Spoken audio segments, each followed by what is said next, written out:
आप देख रहे हैं डे एंड नाइट न्यूज, निष्पक्ष और निडर।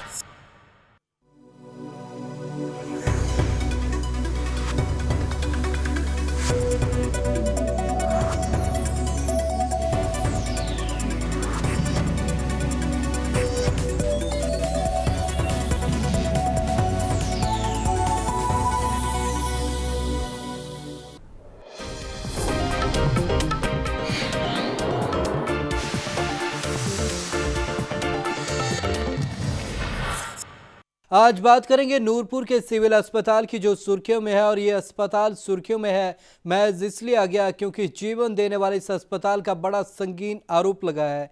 आरोप लगे हैं अस्पताल में डिलीवरी के दौरान एक महिला की मौत हो गई। ये आरोप इसलिए ज्यादा बड़े होते हैं क्योंकि इस केस में डॉक्टरों ने पेशे पर सवालिया निशान खड़े कर दिए। गुस्सा, अभी ठीक हो जाएगा, आप बाहर चलो। आरोप, 4 बजे की जो ड्यूटी है, पता नहीं कौन है नर्स हंस रही थी वो मेरे पे जब जा रही थी। आंसू। ये गुस्सा उस बहन का है जिसने अपनी बहन को खो दिया। ये आंसू उस बेबस पति की लाचारी की कहानी बयां करते हैं जिससे उसकी पत्नी हमेशा के लिए बिछड़ गई। और ये आरोप उस अस्पताल पर है जहां आज के मॉडर्न जमाने में हाईटेक डॉक्टर मौजूद हैं। बावजूद इसके लापरवाही का आलम बरकरार है। नूरपुर के सिविल अस्पताल में गर्भवती महिला की डिलीवरी के दौरान मौत हो जाती है और अस्पताल उस पर पल्ला झाड़ता है। ज्वाली के नजदीकी गांव हरसर की रितु देवी को उनके पति डिलीवरी के लिए नूरपुर के सिविल अस्पताल लेकर आए थे, जहां डॉक्टरों ने जांच के दौरान बताया कि ये डिलीवरी नॉर्मल हो जाएगी।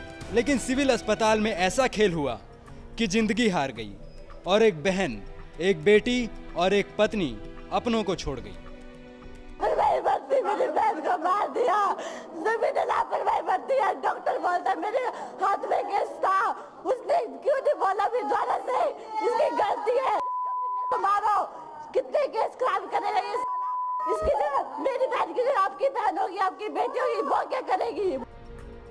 डॉक्टरों के कहने के मुताबिक परिवार ने रितु देवी को दाखिल करा दिया, लेकिन बाद में लेबर रूम में डिलीवरी के दौरान रितु की मौत हो गई। पति प्रवीण का कहना है कि जब पत्नी पीड़ा से कराह रही थी तो उन्होंने वहां तैनात स्टाफ से बार बार गुजारिश की, लेकिन अपना काम छोड़कर सारा स्टाफ तमाशा देखता रहा और बेबस जिंदगी का मजाक बनता रहा। स्टाफ को बोला, मैंने जाके कंटिन्यू बोलने जा रहा था कि एक बार चेक करो, दर्द हो रही है। मेरा मजाक उड़ा रहे थे कि इसको अपनी घरवाली की बड़ी फिक्र है। एक भी आकर चेक करने नहीं आया वहाँ पे। लास्ट में जहाँ दर्द हुई पकड़ के लेके आया मैं, वो भी क्लास 4 की जो होती है, जो सफाई करने वाली, उसको लेकर आया मैं। उसने जाके देखा, स्टाफ तो था ही नहीं यहाँ पे तब। कई देर बाद स्टाफ आया और वो 4 बजे की जो ड्यूटी है, पता नहीं कौन है नर्स हंस रही थी वो मेरे पे जब जा रही थी, उसकी छुट्टी हुई, हंस रही थी कि इसकी पहली बार इसकी वाइफ की डिलीवरी हो रही है। मृतका के पिता ने आरोप लगाया है कि स्टाफ की लापरवाही के चलते उनकी बेटी मौत के आगोश में चली गई। पिता के आंसू थमने का नाम नहीं ले रहे हैं।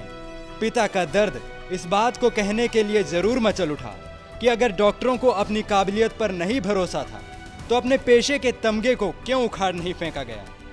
सवाल बेटी का था तो डॉक्टर सिर्फ ये कहने की जहमत उठा लेते कि बात उनके बस से बाहर है, ताकि एक बेटी डॉक्टरों की शोध के भेंट ना चढ़ती।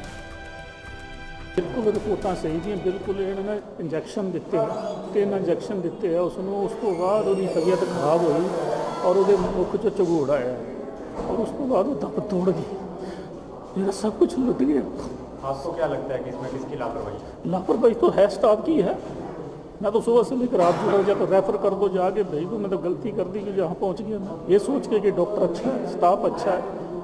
इतने केसेस जहाँ होते हैं मैं भी चला गया वहाँ। आज सोचता हूँ मैं, लोग समाज भी मेरे को कहेगा कि अरे 10-20 हज़ार रुपये के पीछे मतलब सरकारी हॉस्पिटल में चला गया, कहीं प्राइवेट चला जाता तो बच्ची बच जाती। पिता का आरोप है कि अस्पताल में स्वास्थ्य सेवाएं मौजूद नहीं हैं और जिंदगी देने की आस लगाए लोगों के साथ यहां मौत का सौदा होता है। आरोप संगीन थे तो सिविल अस्पताल के डॉक्टर सामने आ गए। डॉक्टर इस मौत पर जो तर्क दे रहे हैं वो इस मामले में और बड़े सवाल खड़े कर रहे हैं। तो अचानक उल्टी आई ना, क्योंकि डिलीवरी जब होती है तो उल्टियाँ आ सकती है पेशेंट को, है ना। मुझे बच्चेदानी का मुंह खुलता है तो उल्टियाँ आती है स्वाभाविक रूप से। तो मरीज के गले में ना खाने का कण फंस गया और सडन डेथ हो गया। ये बयान एक बार इसलिए सुनना फिर जरूरी होता है क्योंकि पिता के आरोप बताते हैं कि बेटी की मौत इंजेक्शन लगाने के तुरंत बाद होती है, पर डॉक्टर का बयान सच में गले की फांस है। उल्टियाँ आती है स्वाभाविक रूप से, तो मरीज के गले में ना खाने का कण फंस गया और सडन डेथ हो गया। बचाने की कोशिश करी लेकिन हम लोग फेल हो गए, इसे बचा नहीं पाए इसको। गलतियां स्वीकार करने के बजाय डॉक्टर तर्क पर तर्क दे रहे हैं। आप मरीज को नहीं बचा सकते तो आपको पता होना चाहिए था, पता था फिर भी नहीं बचा पाए तो ये आपकी असफलता है। इस पूरे मामले में पुलिस मौत के कारणों का पता लगाने में जुट गई है और पोस्टमार्टम कराएंगे, फिर जैसे भी होगा कार्रवाई करेंगे। कौन से सेक्शन? नहीं, वो तो बाद में बताएंगे ना, पहले पोस्टमार्टम होगा कैसे मौत हुई है इसकी। अस्पताल में डिलीवरी के समय महिला की संदिग्ध मौत ने कई सवाल छोड़ दिए हैं। अस्पताल पर कई गंभीर आरोप लगे हैं। हो सकता है कि इस मामले में देर सवेर जांच भी हो जाए, लेकिन इस परिवार के लिए अब ऐसे अस्पतालों से उम्मीद टूट चुकी है। नूरपुर से अजय गुलेरी के साथ Subhash Chandra, day night news. बेहद शर्मनाक है आरोप जैसे कि इस मामले में लगातार लग रहे हैं। लगातार बातें की जाती है, स्वास्थ्य सेवाओं को बेहतर करने की दावे होते हैं, बजट बनाया जाता है, लेकिन नतीजा ढाक के तीन पात। खबर पर पूरी जानकारी के लिए हमारे साथ जुड़ रही हैं राज्य अध्यक्षा राज्य महिला आयोग की जैनब चंदेल। जैनब चंदेल जी, आपसे जानना चाहेंगे, जिस तरीके से यहाँ पर नूरपुर में खास तौर पर महिला की मौत हो जाती है, अस्पताल प्रशासन कहीं ना कहीं हंसता हुआ नजर आता है, डॉक्टर पूरे मामले को लापरवाही में लेते हैं, क्या कहना चाहेंगी जैनब चंदेल जी? जिस तरीके के यहाँ पर दावे किए जाते हैं तमाम वो खोखले साबित होते हैं।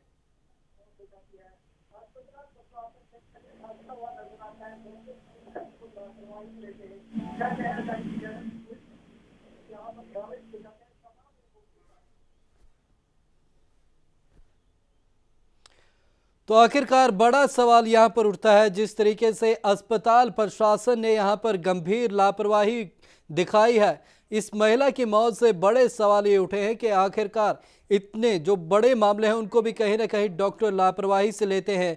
जिस तरीके से लगातार जो मृतका है उसके पति ने आरोप लगाए, उसके पिता ने आरोप लगाए कि डॉक्टरों ने सरेआम यहाँ पर लापरवाही की है।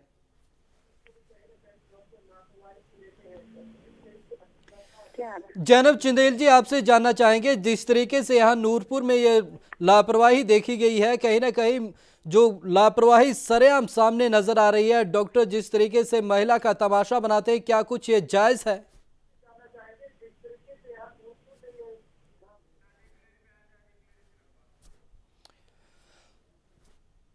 खबर पर पूरी जानकारी के लिए हमारे साथ जुड़ रहे हैं हमारे संवाददाता अजय गुलेरी जी। अजय, आपसे जानना चाहेंगे कि आखिरकार किस तरीके से पूरा वाकया घटा है? जी, मैं आपको बताना चाहूंगा कि देर रात की ये घटना है। जो जब हम हॉस्पिटल में पहुंचे तो हमने देखा कि परिजन वहां पर बुरी तरह से रो रहे थे।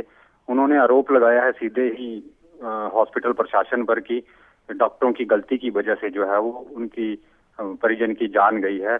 और डिलीवरी के लिए वहां पर महिला आई हुई थी, एक दिन पहले उसे वहां पर दाखिल करवाया गया था और हॉस्पिटल प्रशासन ने उन्हें आश्वासन दिया था कि नॉर्मल डिलीवरी यहाँ पर उसकी करवा दी जाएगी और जो जच्चा और बच्चा है वो बिल्कुल ठीक है। तो जब डिलीवरी टाइम आया तो अजय जी आपको बीच में रोकना चाहूंगा, हमारे साथ राज्य महिला आयोग की अध्यक्षा जुड़ गई हैं। जैनब जी, आपसे जानना चाहूंगा, जिस तरीके से महिला की मौत हुई है, कहीं ना कहीं अस्पताल प्रशासन पर बड़े सवाल यहाँ पर उठते हैं। जैनब जी,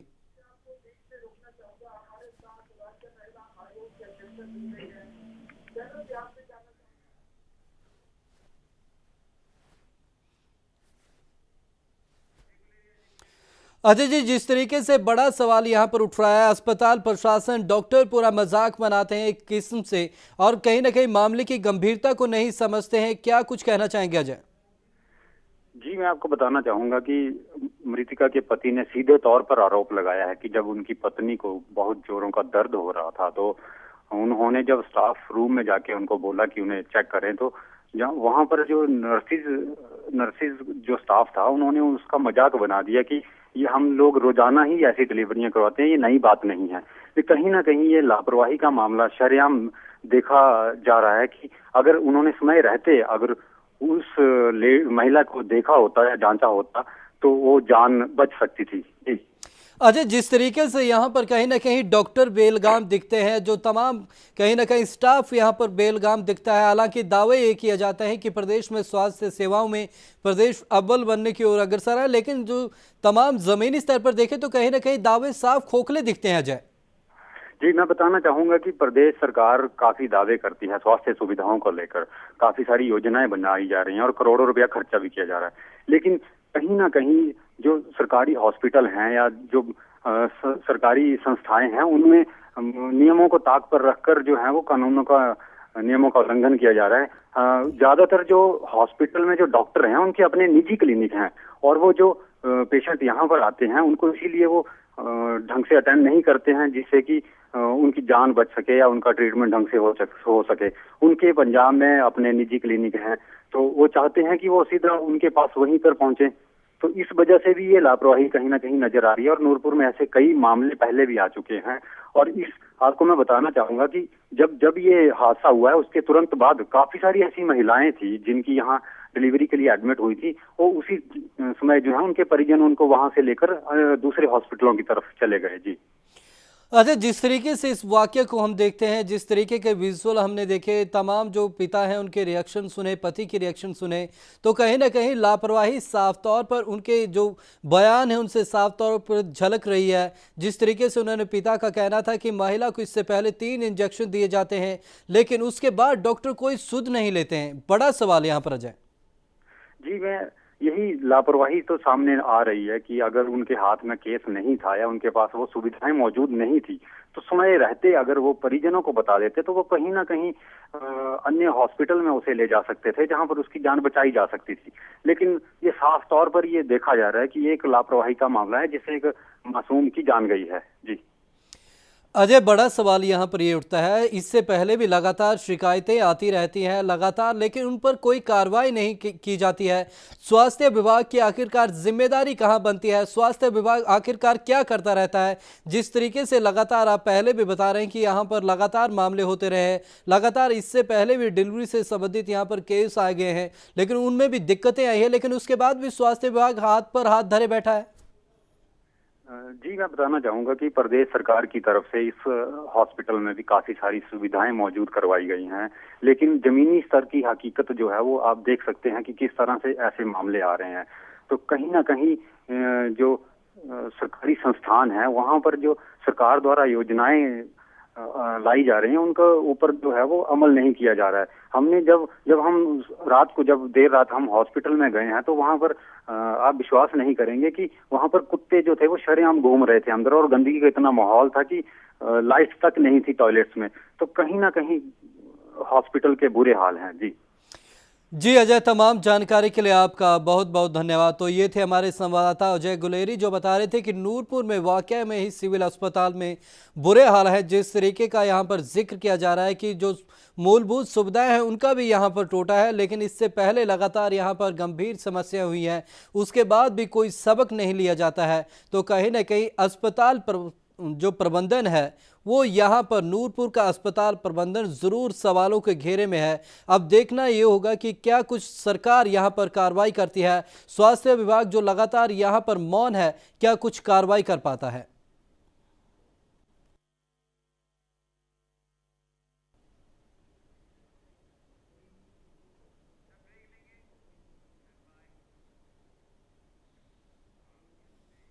हमीरपुर में 1 महीने के भीतर ही 2 युवतियों की मोटरसाइकिल के टायर में दुपट्टा फंसने से मौत होने का मामला सामने आ गया है। लोग इससे सहम गए हैं। अभी लोग 20 दिन पहले हुए रंगस के पास के दर्दनाक हादसे को भूले भी नहीं थे कि जब एक और नवविवाहित युवती बाइक पर पीछे बैठकर जा रही थी, लेकिन अचानक ही गले का दुपट्टा बाइक के टायर में फंसने से दम घुट जाने से उसकी मौत हो गई। अब एक बार फिर लदरौर कस्बे में एक दर्दनाक हादसे में युवती की जान चली गई। 24 साल की युवती बाइक सवार युवक से लिफ्ट लेकर हमीरपुर की ओर आई, लेकिन रास्ते में ही गले में दुपट्टा टायर में फंसने से उसकी मौत हो गई। हालांकि घायल अवस्था में युवती को हमीरपुर जोनल अस्पताल में लाया गया, लेकिन डॉक्टरों ने युवती को मृत घोषित करार दिया। वह इस तरह मोटरसाइकिल के टायर में दुपट्टा फंसने से 1 महीने के भीतर ही 2 युवतियों की मौत होने से लोगों में भी चर्चा की जा रही है। यहाँ आपको बता दें कि प्रदेश में इसी तरह से महिला का बाइक में दुपट्टा फंसने से मौत का ये लगातार दूसरा मामला है।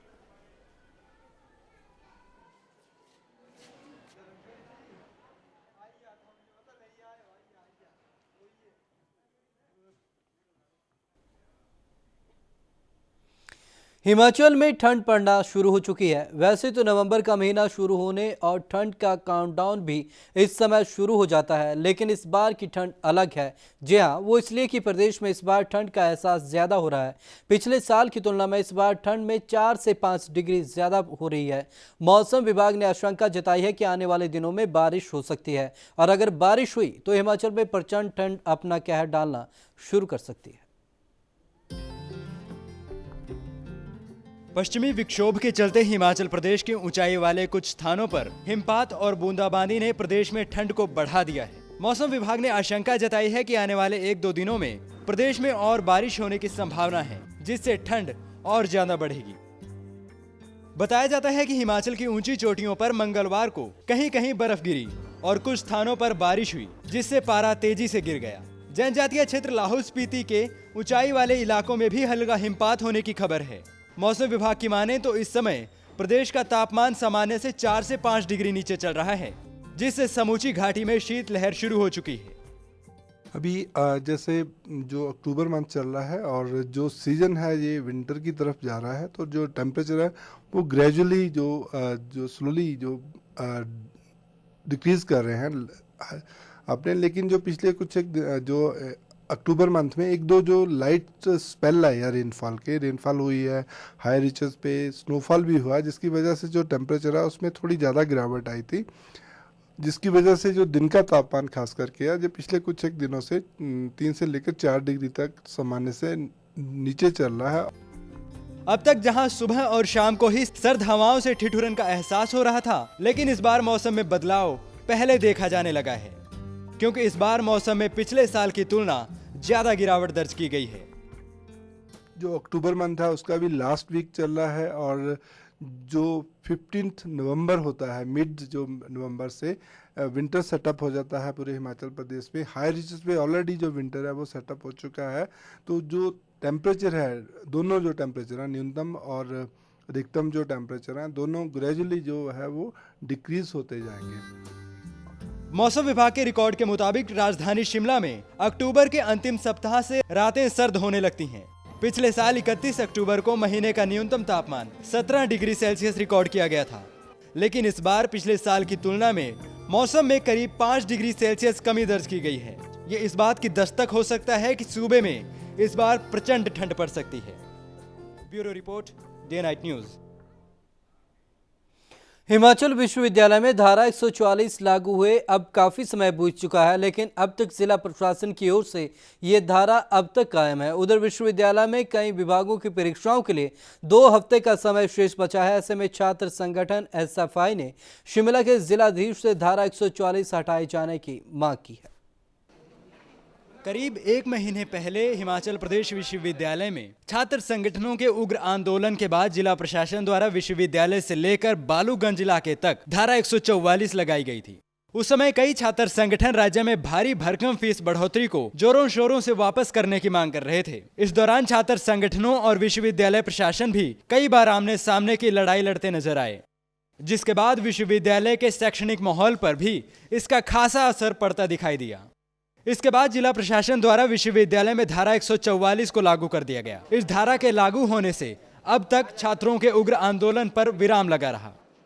अब SFI ने शिमला के जिलाधीश को ज्ञापन सौंपकर धारा 144 को हटाने की मांग की है। ज्ञापन मिलने के बाद जिलाधीश दिनेश मल्होत्रा का कहना है कि धारा 144 को तभी हटाने पर विचार किया जा सकता है जब विश्वविद्यालय प्रशासन और जिला पुलिस छात्र संगठनों की सकारात्मक रिपोर्ट पेश करेंगे। आज यूनिवर्सिटी के कुछ छात्र संगठन SFI के स्टूडेंट्स यहाँ पे प्रशासन के पास आए थे और उनकी ये डिमांड है कि 144 जो लगी यूनिवर्सिटी कैंपस में लगी हुई है उसको हटा दिया जाए, क्योंकि एग्ज़ाम्स भी हो रहे हैं और क्लासेस सुचारू रूप से चल रही हैं। मैं इसके बारे में पुलिस अधीक्षक से भी रिपोर्ट लूँगा और यूनिवर्सिटी अथॉरिटी से भी रिपोर्ट लूँगा और इसको डिसीजन को रिव्यू करूँगा कि 144 होनी चाहिए या नहीं होनी चाहिए। धारा 144 को हटाने की मांग शिमला के उपायुक्त के सामने रखने आए एसएफआई के छात्रों का कहना है कि 2 हफ्ते बाद ही विश्वविद्यालय में कई विभागों की परीक्षाएं शुरू होने जा रही हैं। ऐसे में इस धारा के लागू रहने से छात्रों में डर का माहौल है। इस धारा के तहत 4 से ज्यादा छात्रों का समूह विश्वविद्यालय परिसर में एक साथ नहीं हो सकता, तो एसएफआई छात्र संगठन इस धारा का उल्लंघन करने से भी गुरेज नहीं करेगा। जो यूनिवर्सिटी के अंदर धारा 144 लगाई गई है पिछले 40 दिनों से, उस धारा 144 को खत्म करने के लिए हमने ये मेमोरेंडम डीसी साहब को इसके अंदर दिया है। और जो इसके अंदर स्टेट गवर्नमेंट का रोल रहा है यूनिवर्सिटी को लेके पिछले 40 दिनों से, उस तरीके से नहीं रहा है कि स्टूडेंट फेवर के अंदर जिस तरीके से काम स्टेट गवर्नमेंट का, यूनिवर्सिटी अथॉरिटी का होना चाहिए, ताकि स्टूडेंट जो वहाँ एक आंदोलन लड़ रहा है, जो फीस वृद्धि वहाँ 2500% तक फीस वृद्धि की गई है, उसके खिलाफ जो आंदोलन हमारा विश्वविद्यालय के अंदर चला था, उस आंदोलन को कुचलने के लिए ये धारा 144 वहाँ लगाई गई है। और बिल्कुल गलत तरीके से ये धारा 144 वहां लगाई गई है। और इस धारा 144 के वजह से आज के दिन के अंदर कैंपस के अंदर 2 सप्ताह के बाद एग्जाम शुरू होने वाले, लेकिन अभी तक धारा 144 वहां लगी है। पिछले काफी समय से विश्वविद्यालय में जिला प्रशासन द्वारा धारा 144 लगाए जाने के बाद यहाँ शांति का माहौल कायम है। वहीं विश्वविद्यालय अभी तक पुलिस छावनी में तब्दील है, जिसके चलते यहाँ के शैक्षणिक माहौल पर बड़ा सवाल खड़ा हुआ है। अब जिला प्रशासन छात्रों की धारा 144 हटाने की मांग पर तब तक कोई फैसला लेने से परहेज करेगा जब तक शिमला पुलिस आने वाले समय में छात्रों के किसी भी तरह के प्रदर्शन न होने की अपनी रिपोर्ट नहीं देती है। शिमला से कैमरामैन राकेश कुमार और मोहित प्रेम शर्मा के साथ Subhash Chandra, day night news. मंडी से एक बड़े हादसे की खबर है। बगला के पास बड़ा हादसा हुआ है। ऑटो और ट्रक में टक्कर हुई है, जिसमें 2 लोगों की मौत हो गई है। तो मंडी में आज बड़ा सड़क हादसा यहां पर हुआ है। ऑटो और ट्रक में टक्कर हुई है, जिसमें 2 लोगों की मौत होने की खबर है। तो आमने सामने से ये टक्कर हुई है। ऑटो और ट्रक में ये टक्कर हुई है। बगला के पास की ये घटना है। खबर पर पूरी जानकारी के लिए हमारे साथ जुड़ गए हैं हमारे संवाददाता अंकुश सूद जी। अंकुश, बताएं आखिरकार किस तरीके से ये दुर्घटना घटी है। ये शाम करीब 7 बजे की बात है, जब ये ऑटो चालक जो है ये जा रहा था, इसकी सीधी टक्कर जो है ट्रक के साथ हो गई। और टक्कर इतनी भयानक थी कि ऑटो पूरा के पूरा ट्रक नीचे चला गया था और 2 व्यक्ति जो सवार थे, दोनों की ही घटनास्थल पे मौत हो गई है। विवेक, अंकुश, आपसे जानना चाहेंगे कि किस तरीके से ये घटना हुई है। क्या इसमें ट्रक चालक की लापरवाही सामने आई है या ऑटो चालक की लापरवाही है?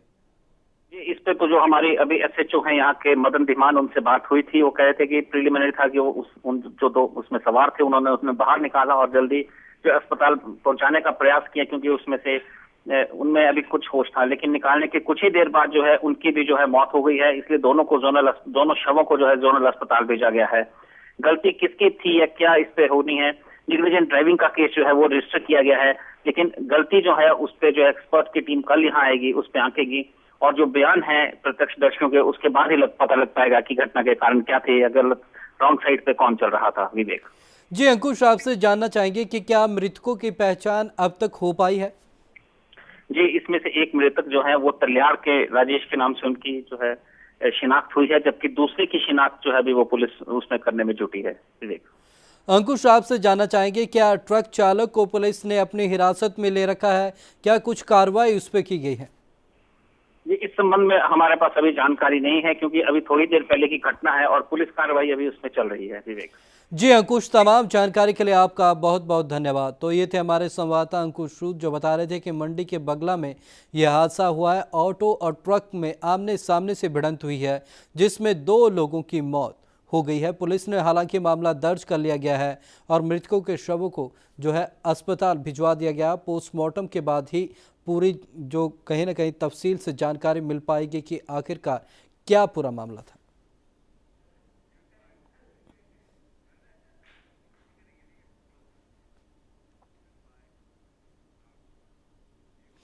इस बुलेटिन में अब तक के लिए बस इतना ही। विवेक शर्मा को दीजिए इजाजत। नमस्कार। खबरों की दुनिया में आइए, हमारे साथ कहीं भी और कभी भी जुड़िए। हम मिलेंगे फेसबुक पर, हम दिखेंगे यूट्यूब पर, हमें फॉलो कीजिए ट्विटर पर। खबरों के साथ बने रहिए रात दिन।